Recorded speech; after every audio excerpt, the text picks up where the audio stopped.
हमारे वेद पुराणों ने जितना आदर माताओं को दिया है इतना पुरुषों को नहीं। अगली बात कही गई है कि यदि कोई क्षत्रिय सोचता है कि क्षत्रिय जीवन मैंने जिया, मुझे आनंद नहीं मिला, अगली बार हम ब्राह्मण बन जाएं। श्रीमद् भागवत में एक ऐसी कथा आती है राजा मुचकुंद की।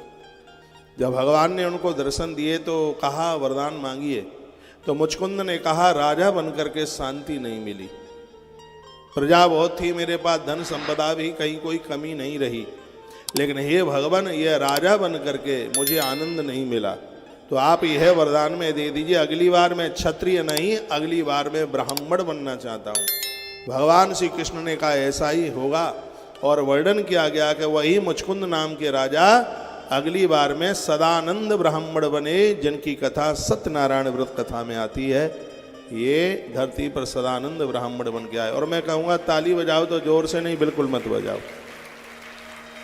यदि कोई क्षत्रिय से ब्राह्मण बनना चाहता है तो क्षत्रिय पंचलक्षेण क्षत्रत्वम उपनिष्यति पुनश्च पंचलक्षेण क्षत्रियो ब्राह्मणो भवेत्। उसको 10 लाख ओम नमः शिवाय का जप करना पड़ेगा, 5 लाख क्षत्रिय तो को समाप्त करने के लिए, और 5 लाख जप है ब्राह्मण बनने के लिए।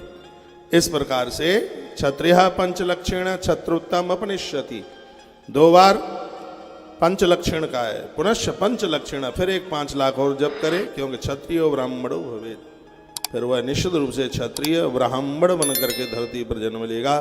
मंत्र सिद्ध जपाशैव क्रमान भुक्तो भविष्वरा वैश्यस्व पंचलक्षेण वैश्यत्म निश्यति। वैश्य के लिए भी वर्णन किया गया है। उसके लिए कहा गया है कि तुम्हारे घर से कभी कोई भूखा न जाए, तुम अपने वैश्य धर्म को निश्चित रूप से उसका पालन कर सकें। रामायण में भी वैश्य के लिए 2 बातें कही, एक महादेव की पूजा और एक अतिथि सत्कार।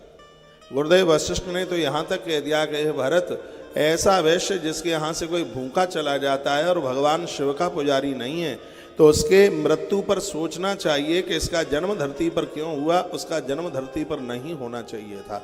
यूँ तो किसी के ही घर से कभी कोई भूखा ना जाए, लेकिन विशेष रूप से वैश्य की देहली से तो कभी कोई भूखा ही ना चला जाए। स्वयं भगवान महादेव की वंश परंपरा में एक वैश्य पैदा हुए हैं, जिनको आप माहेश्वरी के नाम से आप जानते हैं। भगवान शिव की कृपा से उनका आगमन, उसका जन्म धरती पर हुआ। भगवान शंकर की पूजा चारों वर्णों के लिए सुखद है, तो किसी भी वर्ण में जन्म क्यों नहीं हुआ है, भगवान महादेव का मंत्र और भगवान शंकर की पूजा, चारों वर्णों को जप करने का, पूजन करने का पूरा अधिकार शिव महापुराण के अंतर्गत बताया गया।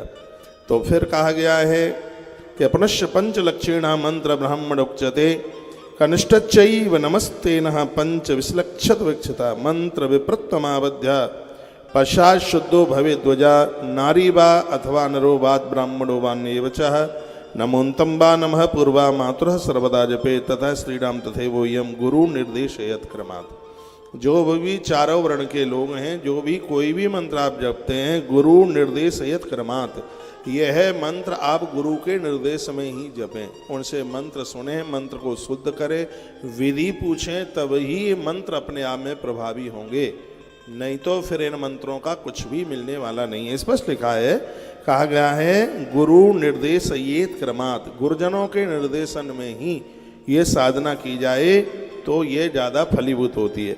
साधकः पंचलक्षान्ते से प्रीत्यार्थ में वही, मैं कहूँगा जैसे दवाई डॉक्टर के बताने पर ली जाती है तो दवाई फ़ायदा करती है, यदि अपने मन मुताबिक ले लिया तो दवाई निश्चित रूप से कहीं किसी भी प्रकार की दिक्कत भी दे सकती है। इसलिए ये साधना भी है, साधक के लिए चाहिए कि गुरु सानिध्य में ही और यह अपनी आराधना को चालू करे। महाअभिषेक नैवेद्यम कृत्वा भक्तांश पूज्यते, महारुद्राभिषेक का पूर्ण फल तभी मिलता है, भगवान की पूजा का पूर्ण फल तभी मिलता है, पूजा के बाद में भगवान को नैवेद्य, भगवान को भोग लगाएं। खाली पानी में डुबाकर रखने से कुछ नहीं होगा, उनका भोग जरूर लगाएं। भगवान शंकर के प्राण प्रतिष्ठित मंदिरों में 5.25 पौआ यानी 1.25 सेर भोग लगाने की विधि का वर्णन किया गया है। पूज्या से भक्त सब प्रीतरो भवेत् जिनके ऊपर भगवान शंकर प्रसन्न हो गए हैं पूरी दुनिया उनकी अपनी हो जाती है। शिवस्वरूप मंत्र से धारणा शिव एव ही शिव भक्त शरीरे ही शिवे तत्परमो भवेद। जो भगवान शंकर को पूजते हैं उनका महारुद्राभिषेक करते हैं, भगवान शंकर उन भक्तों के हृदय में 24 घंटा वास करते हैं। शंकर की पिंडी है उसे